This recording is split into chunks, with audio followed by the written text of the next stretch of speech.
Justice Marie Garrett, a 16-year-old girl from Florida, USA, vanished after school under mysterious circumstances. The police embarked on an investigation into this challenging case. The deeper they delved into the details, motives, and the chilling scenario orchestrated by the perpetrator, the more they were horrified by the cynicism and cold-bloodedness with which the killer committed one of the most brutal crimes in the county's history. Friday, April 13, 2018, turned out to be a truly ominous day, a day of tragedy that compelled the state police to work tirelessly.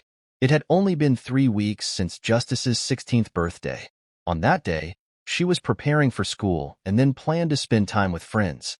However, the girl woke up later than usual and was already running late for the school bus.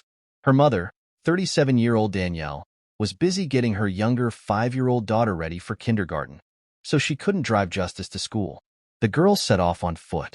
In the evening, Justice was supposed to return home on the school bus as always, but she didn't show up at the designated time.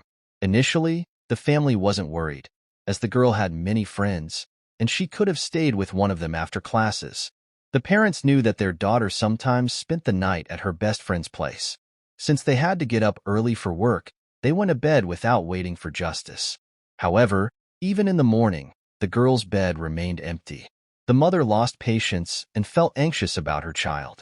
Danielle tried unsuccessfully to reach her daughter by phone, so she turned to the police. Law enforcement officers accepted the missing person report and started their work. Detectives began to explore various theories about Justice's whereabouts.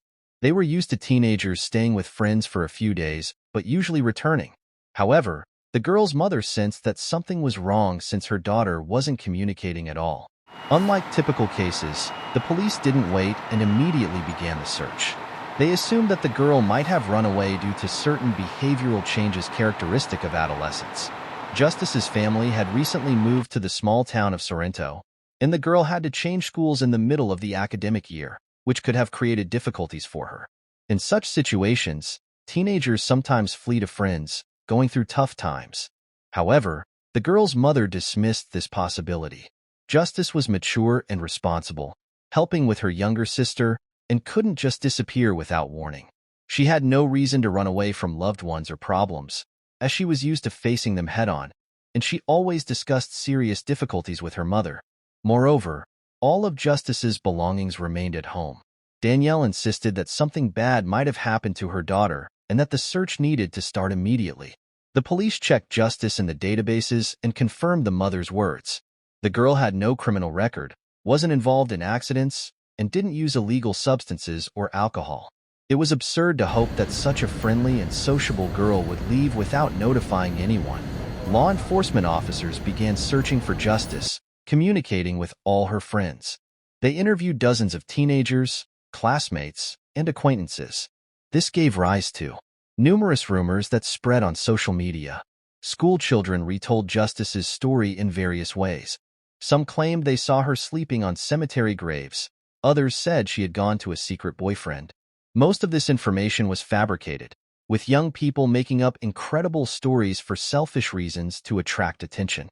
In fact, Justice didn't have a boyfriend and never had the habit of hanging out in cemeteries. The other part of the teenagers who sincerely loved the missing girl and cherished her began to counteract the spread of gossip. They exposed the speculation and attacked the most zealous rumor-mongers. Because of this, one of the girls was even suspended from classes for the duration of the investigation. Justice's disappearance shook not only her family and friends, but the entire town. The community sympathized and tried to help in the search, but to no avail.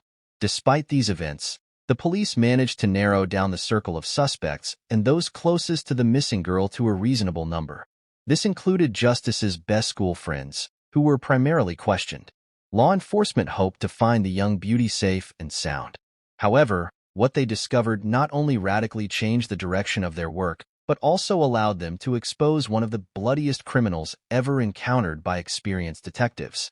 After questioning all the girl's acquaintances, as well as teachers and classmates, investigators established that she never made it to school on that fateful day. So, Justice had disappeared in the morning. A review of video surveillance footage along the girl's route and the geolocation of her phone showed that around 7:25, She left home and headed for school. But about half an hour later, her trail was lost. 4 days after Justice's disappearance, on April 17th, a man turned to the police. He had gone for a morning jog and noticed an unpleasant smell coming from the side of the trail. It piqued his curiosity, so he veered into the woods. After walking a few meters, the athlete stumbled upon a body. He didn't touch anything at the scene and immediately called 911 emergency services. The police officers who arrived at the gruesome discovery found a female body with signs of severe decomposition. High temperatures and humid weather accelerated the process. But the main tissue damage resulted from exposure to some kind of chemical, probably bleach, which had been poured over the victim's body. Apparently, this was intended to conceal traces and evidence. It was impossible to identify the deceased on the spot. Laboratory analysis was needed, but investigators suspected that this was the missing Justice they had been persistently searching for. The upper part of the body was mutilated by chemical burns, but even in this state, it was evident that the girl had died an unnatural death. The police were able to confirm that it was Justice only after DNA analysis. Her final resting place was a wooded area near the town of DeLand, about a half-hour drive from Sorrento, where she lived. The upper half of the body was severely decomposed, with bones exposed in places, while the lower part was better preserved thanks to pants and shoes. Perhaps less of the chemical substance got there, so the tissues weren't as badly burned. Due to the poor condition of the body, the exact cause of Justice's death could not be established, but strangulation seemed most likely. The attacker had pulled the girl's pants down to her calves, and her sweatshirt was pulled up to her neck, suggesting sexual assault. Unfortunately, the bleach destroyed most of the evidence, so this motive could not be proven. The victim had obviously been struck several hard blows to the face, as her nose was broken in multiple places. The police questioned the jogger who made the grisly discovery and called 911. The man was able to provide valuable information. According to him, when he was jogging nearby on the 16th, he saw another man in that spot from a distance. From the side, it was a man, but the witness couldn't say more. The approaching sound of the athlete's footsteps startled the perpetrator, and he fled. The jogger found the stranger's reaction odd, so he remembered this incident. But that day, he didn't approach and see the body, doing so only the next day. The jogger himself was not involved in the crime, which investigators also verified.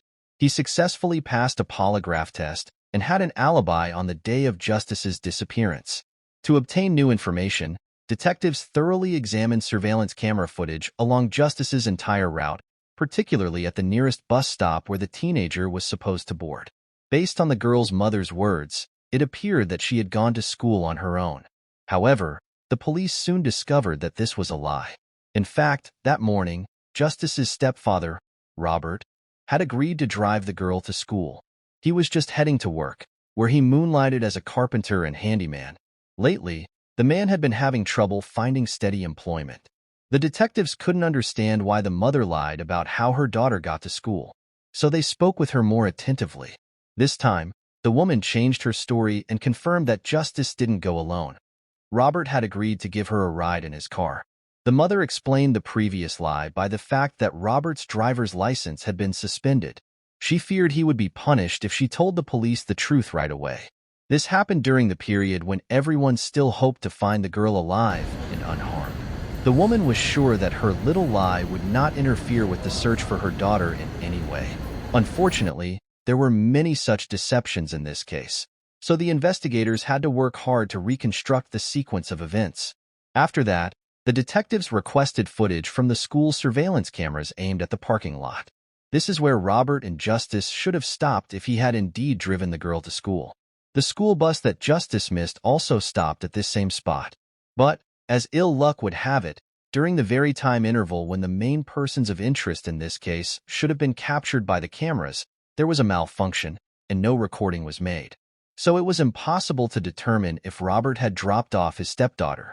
However, dozens of testimonies claimed that the girl never showed up at school that day. No one saw her, which raised doubts about whether they had come to school at all. In any case, the last person to see Justice alive was Robert, her mother's partner, and only he could know what happened. The police summoned the man for questioning, and increased the pressure on him. Eventually, Robert started talking. On April 29th, he said that he didn't take Justice to school after all. Instead, at her request, he drove the girl to a neighboring town and dropped her off at the entrance so she could meet some friend of hers.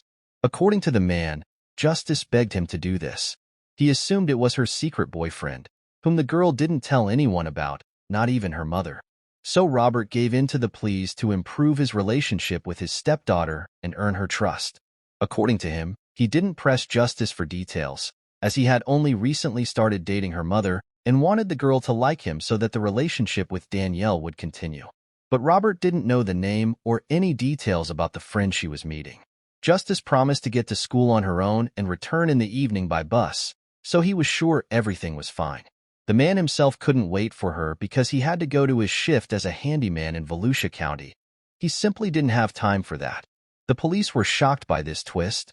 None of the relatives had heard anything about the mysterious stranger Justice was supposedly meeting.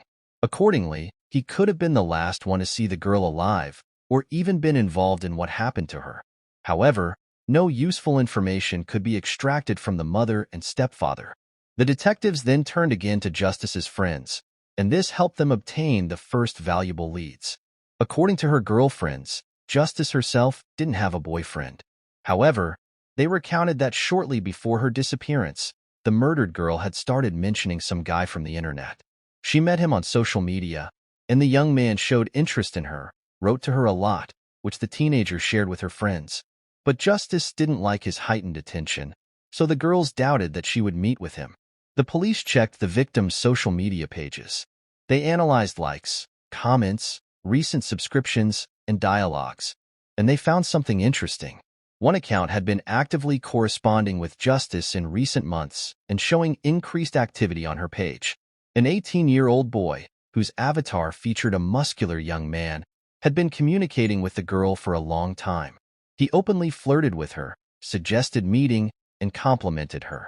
Despite his assurances that he lived nearby, the police couldn't find anyone resembling the profile photo in the immediate circle of the deceased. None of her friends recognized the guy either.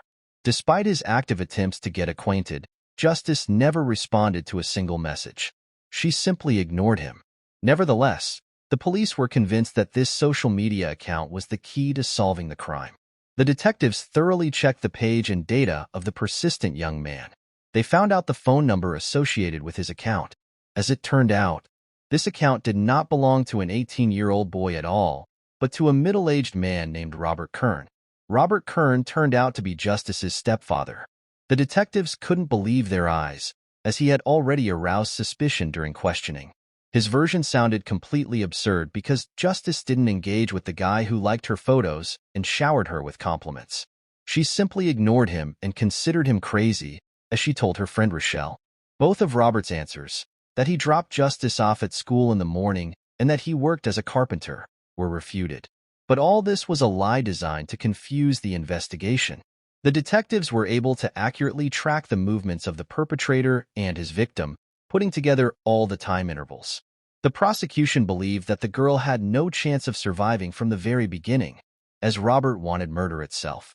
Particles of vegetation from the place where the body was found were discovered in the criminal's car. This was despite his claims that he had never been in that area. However, he was there at least twice. His phone was detected in that area for a short period on April 16th. Apparently, during this time, he came and doused the body with chemicals to cover up traces of the crime. And that's when the jogger who later found the body saw him. At the time of the crime, the accused was 43 years old. He kidnapped the teenager on purpose to rape and brutally deal with her. The defendant had long shown attention to Justice, but she avoided him in every way, rarely appearing at home. And Robert didn't stop trying to take advantage of her, and once, when the opportunity presented itself, he finally achieved his goal, viciously taking the life of 16-year-old Justice. The girl's mother, shocked by the murder of her daughter by her live-in partner, testified against him. She claimed that it was Robert who prevented her from calling the police immediately after Justice's disappearance, assuring her that the girl was just spending the night at Rochelle's. Then he asked her to lie that the stepdaughter had gone to school on her own. At first, the mother didn't understand the motives behind this request. She assumed that Robert feared the consequences of driving without a license. After discussing the case materials, the jury only needed half an hour to reach a verdict. In their opinion, Robert Kern was guilty of first-degree murder. He was sentenced to life imprisonment without the possibility of parole, and an additional 5 years were added for attempting to mislead the investigation. Throughout the entire process, Robert never admitted guilt or showed remorse for what he had done. Despite the obvious evidence, he insisted on his innocence until the last moment and accused the authorities of arbitrariness. This chilling story shook the small town of Sorrento. The brutal murder of a 16-year-old girl by her stepfather, who posed as a young man in love on social media to lure her into a trap, shocked the public. The tragic fate of Justice Garrett became a warning to parents and teenagers about the dangers lurking on the internet and the importance of open communication within the family. Justice's death left a deep wound in the hearts of her family and friends. They remembered her as a kind, compassionate, and talented girl who had her whole life ahead of her. The Sorrento community rallied to support the family during this difficult time and honor the memory of the deceased. The Justice Garrett case became one of the most high-profile and shocking crimes in the county's history. It drew the attention of the media and the public to the issues of domestic violence, sexual exploitation of minors, and the dangers that teenagers face in the digital age. Despite the severe sentence for the killer, Justice's family will never be able to fully heal the wounds from this loss. They continue to cherish the girl's bright memory and hope that her tragic story will serve as a warning to others, encouraging parents and children to be more vigilant, more open with each other, and more cautious in communicating with strangers, especially on the internet. The Justice Garrett case forever changed the lives of her loved ones and the Sorrento community. It became a painful reminder of the fragility of human life and the terrible price that sometimes has to be paid for trust and naivety. But despite all the pain and grief, the memory of justice lives on in the hearts of those who knew and loved her, inspiring the fight for justice and safety for all children. And now, this story comes to an end. Thank you for watching this video until the end. Don't forget to like and subscribe to the channel so you don't miss new episodes. Leave your comments and share your thoughts on today's story. See you next time and stay safe.